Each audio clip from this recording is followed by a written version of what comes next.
Hello and welcome to the R1 and R2 occupancies PowerPoint. In this presentation, we're going to cover the definition of R1 and R2 occupancies and the codes that regulate them. Group R1 occupancies are residential occupancies with sleeping units where the people who occupy the space are not permanent residents. And Group R2 occupancies are very similar, but the residents are permanent. The codes governing these occupancy types are also very similar. So let's start the inspection. It's critical that the address is visible. If we can't see the address, fire department arrival will be delayed. Fire lanes need to be kept clear at all times. The markings need to be easily identified. Fire lanes are required to be stenciled every 30 feet or have signs every 100 feet facing traffic. This fire lane is in violation of the fire code and should look like this fire lane. Fire department connections, FDCs, are inlets that allow the fire department to connect fire hose to the building and pump in water to boost the water pressure for sprinklers and provide water for firefighting. Signage near the FDC indicating the type of inlet is required. All FDCs must have caps in place and inlets free of debris. A minimum of 3 feet of clear space around FDCs is required, which allows quick access for the fire department. The collar indicating the type of connection must be in place and legible. The photo on the left shows an obstructed FDC missing its caps. Post indicator valves, PIVs, and outside stem and yoke, OS and Y, are indicators that tell if the valve controlling the flow of water to the sprinkler system is open or closed. They must be locked in the open position. Fire alarm and sprinkler bells must be clearly labeled with instructions to call the fire department when the bell rings. All exit paths and doors must be free of all obstructions.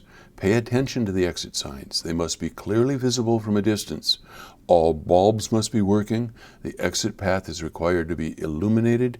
Emergency lighting, when provided, must be capable of illuminating when there's no power. The ability to leave any building quickly and safely is crucial. All doors and door hardware must function properly. They should not stick or be difficult to open. Again, there should be no obstructions of any kind. Fire escapes require periodic maintenance that must be kept on file. Test the doors regularly to make certain they function properly. Do not remove or paint over any information label on the door or door jamb. Here's some examples of those fire labels. Interior fire doors should not be propped open at any time. Check the alarm panel. All the lights should indicate the system is functioning normally. Read the display when provided for more detailed information. Alarm panels are required to have backup power. When the backup power is provided by batteries, the installation date must be indicated directly on the batteries. Batteries must be replaced every 5 years. Documentation of weekly, quarterly, semi-annual, and annual testing and maintenance of the alarm system is required. If the fire alarm is out of service, a fire watch is required. The policy and instructions for a fire watch can be seen on the San Diego Fire Rescue Department website.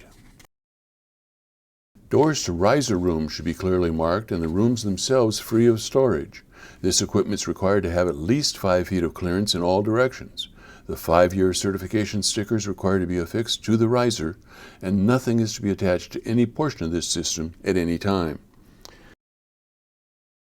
Interior standpipes have the same requirements as exterior standpipes. There should be no debris inside the inlet, and caps must be securely affixed. Again, nothing's to be attached to any component of this system.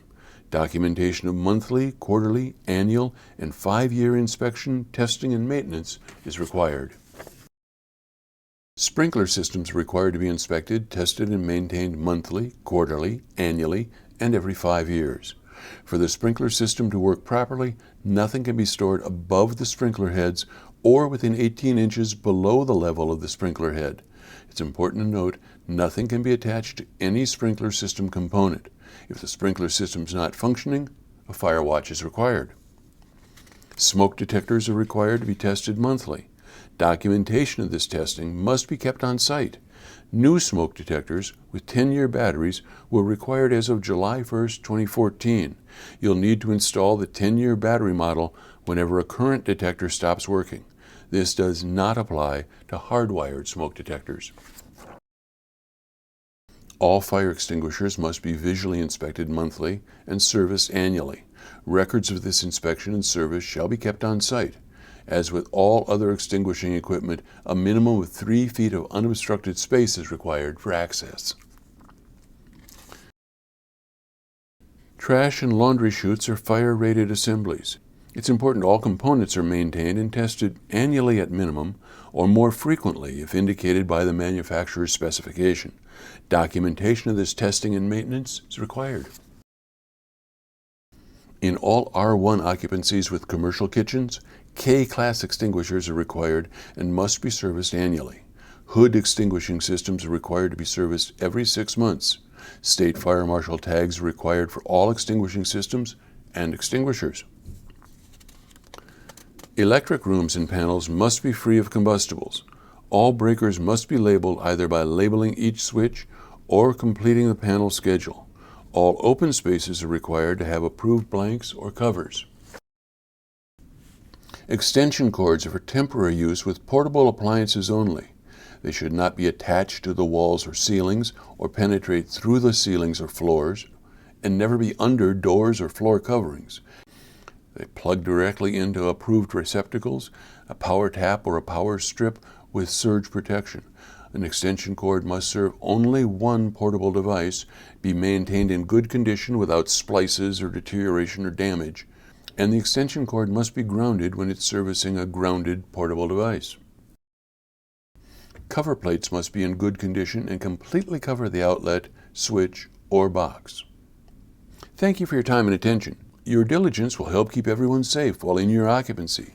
Contact the Fire Prevention Bureau at 619-533-4400 with any questions.